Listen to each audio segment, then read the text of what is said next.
Hey, what's up everybody? It's the Crypto Ginger here. Just want to take a quick moment to go over some of the more recent circulating news, and I do want to start off with this particular blog article here, posted by none other than Alex Cobb. Before I get started, I want to say, if you're not following Alex Cobb, you're missing out on a lot of information. This is a kid who has been in this particular ecosystem for quite some time, longer than I have, and has really studied up on what's happening with Ripple and XRP, so he's pretty much knowledgeable on all things Ripple and XRP.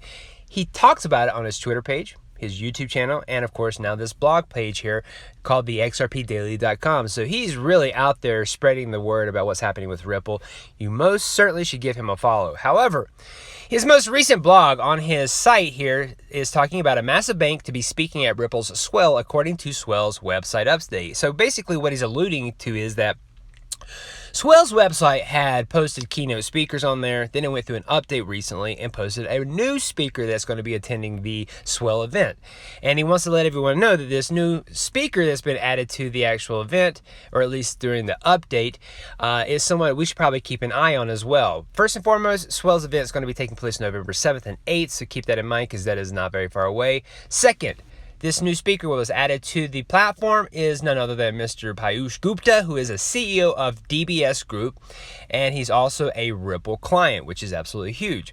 Of course, also as well, Alex posts that there will be 4 additional keynote speakers that they're already known about, and of course, these keynote speakers are going to be people that are already massively huge in the financial industry. That is absolutely fantastic when it comes to merging these two worlds, the old financial banking system with this new fintech system, the blockchain and distributed ledger technology and cryptocurrencies and digital asset ecosystem here. So again, this is another Swell event that's just actually merging those two worlds together and really showing everybody out there that there's only really a fine line that separates the two types of industries now.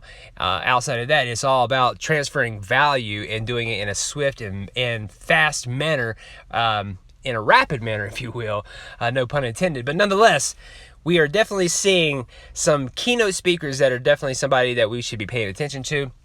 A little bit further here as far as DBS Bank is concerned, Alex posts that it is a multinational bank and financial service corporation headquartered in Marina Bay Financial Center Tower 3, Marina Bay, Singapore. That is a very long name for a location. Anyways, they have over 24,000 employees and have many other financial subsidiaries that are worth $333 billion in assets. That's a large amount of money there.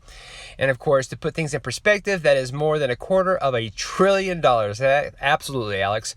Now, of course, just a quick little update here. What he specifies is that this is by no means a small situation when it comes to dealing with a banking institution like this right here. They were founded in July of 1968, and of course, there's an excerpt from Ripple about DBS Bank that is actually something I think is pretty important to actually look into. It says, today, the bank applies emerging technologies like blockchain, artificial intelligence, and machine learning to meet changing customer demands for faster, more accessible financial services. The technological change is evident both within Singapore, DBS Bank's headquarters, and globally. For example, in India, DBS provides customers with almost an entirely digital experience through the launch of the region's first mobile-only bank powered by AI. So again, this is actually something posted by Ripple about DBS Bank. So obviously, Ripple sees the level of importance of DBS Bank, and now we're seeing them attending the new upcoming Swell event that's taking place again November 7th through the 8th. And we have a keynote speaker from DBS Bank again, Mr. Piyush Gupta. He is the CEO of DBS. So, Alex, thank you again. Appreciate your information here being posted here. I definitely think that, if we were all as equipped with doing these deep dive research studies like you do and other people in the XRP community, I think we'd all be on the same page and no one would be questioning the validity behind Ripple or XRP. Just definitely evidence out there that shows that Ripple is at the helm of all of this really unfolding the right way, merging these two worlds again, the fintech world with the old banking, financial institution, industry world. So very interesting when it comes to this information, guys. Hopefully this new Swell event will actually provide a lot of information that gives us some clarity as to where we're going to see the market go as well. So let me know what you guys think about this information. A couple other things I want to go over just as well. In other news, we have Ripple members talking about how XRP-based xRapid could trigger $10 trillion in innovation. Now, interesting enough, this is actually information coming from the most recent conference for Sibos, and we had Navin Gupta speaking there. He is Ripple's managing director for Southeast Asia, the Middle East, and North Africa. So basically his spread of influence is pretty big there when it comes to these countries that he's actually a managing director of. And of course, he is mentioning how XRP's powered xRapid could help financial institutions and companies bring as much as $10 trillion back home to domestic bank accounts. He also talked a little bit further into this, stating that people are looking to make things faster in their existing correspondent bank network, but nobody is taking away the need for pre-funded accounts. That's the fundamental value proposition that we're discussing today. Our guess is that there is about $5 to $10 trillion that is stuck in pre-funded accounts around the world. This is money which the originating bank has to keep with the beneficiary institution to be able to make the payouts. If the U.S. $5 to $10 trillion were to be able to be redeployed back into the home economies, can you imagine what effect it can have? When we speak with central banks, they love it. And of course they do, because that's just more money being circulated there and flowing out into the open, into the masses, and of course, right back into their banks. So they obviously do love this. And of course, with them working, at least, Ripple working with these central banks and these banking institutions all around the globe, letting them know about this, the fact that they do love this could be one of those inspirational things for Ripple to see a lot more banks hopping on board to take advantage of xRapid, again, being powered, of course, by or utilizing XRP. So keep all that in mind, guys, because this is one of those primary objectives that Ripple's been trying to work on. These are one of these things, this focus that they want to make sure they can unleash this large amount of capital and of course allow it to be circulated again. So something to, kind of digest here when it comes to what Ripple is trying to do. And think about it, $10 trillion worth of money and capital coming back into different types of economies, especially in the United States, for example. Absolutely huge. That right there I would imagine, have a lot of influence on a lot of political people, seeing that there's that much capital that could flood back into their countries. So I think Ripple is right there where they need to be when it comes to being that innovative group of, brains, if you will, trying to make a use case out of not only a digital asset, but to make it so that it's more effective for banks all across the globe. So I don't know, guys.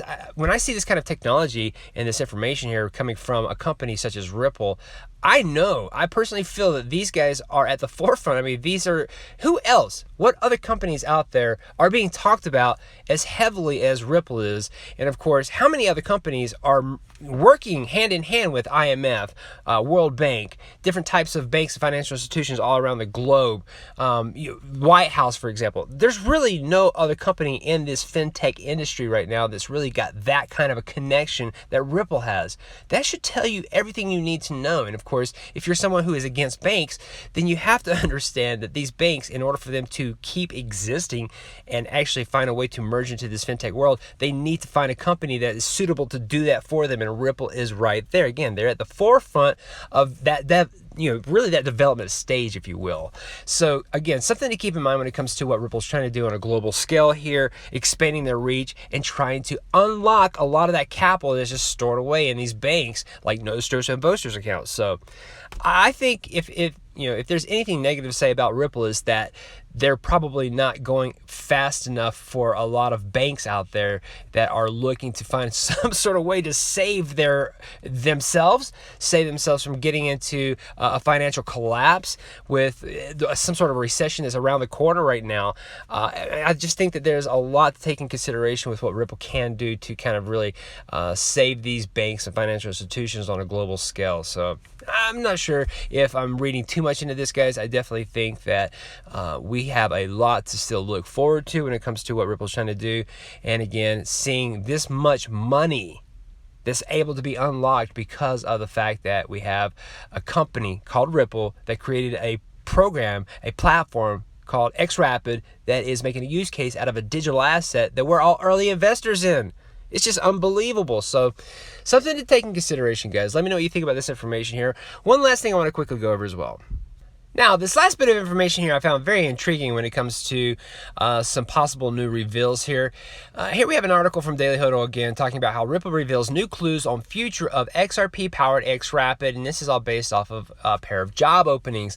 Here in the article, we can see that these job openings shedding some light on Ripple's potential plans for the future of its XRP-based cross-border payment solution, xRapid. The company currently has an opening for a senior manager of business development in Singapore. Singapore seems to be this location here where a lot of companies and fintech industries are actually focusing on. So I would imagine we're going to hear a lot more about Singapore in the upcoming future. In the description, Ripple says it is looking for someone who can find and build xRapid partnerships in Asia-Pacific countries: Thailand, Cambodia, Indonesia, Japan, Laos, Malaysia, and the Philippines and Vietnam, among others. The listing reveals plans for an extensive strategy to launch new xRapid corridors and ensure regulatory compliance. Do you hear what this is? Your job, if you were to take this on, is to find new xRapid corridors and ensure regulatory compliance. This is fantastic because we already have a couple corridors created, and now they're looking to actually expand upon this. Guys, Ripple is growing. It's happening. Of course, they actually have a list here of what you'll do as far as this new position is concerned.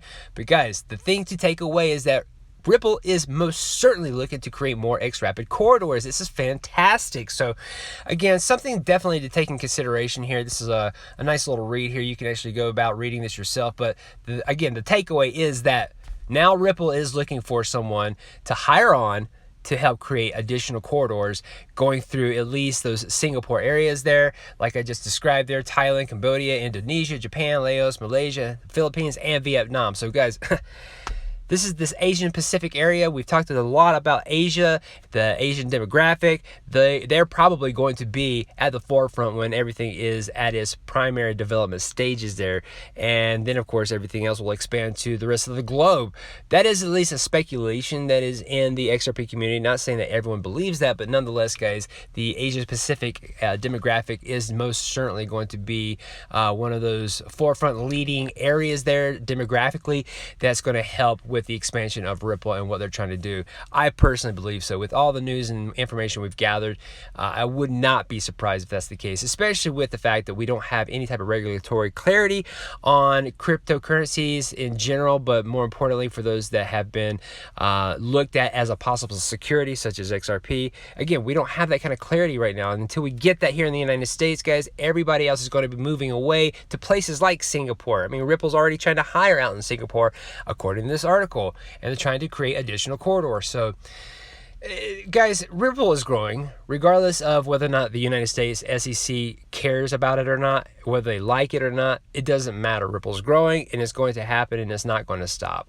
And of course, this entire ecosystem is growing. Even with a bearish trended market we're dealing with right now, it is still growing, and that's what we need, is growth, so that way we can see more money flooding into the market. Once that does take place, then the value of all your cryptocurrencies are going to jump up for sure. So something to keep in mind, guys, when we see the growth of what's happening for Ripple, the company there. And of course, this is only going to expand even further the more news we get later on down the road. So let me know what you guys think about all this information. I definitely appreciate you all taking the time to watch this video.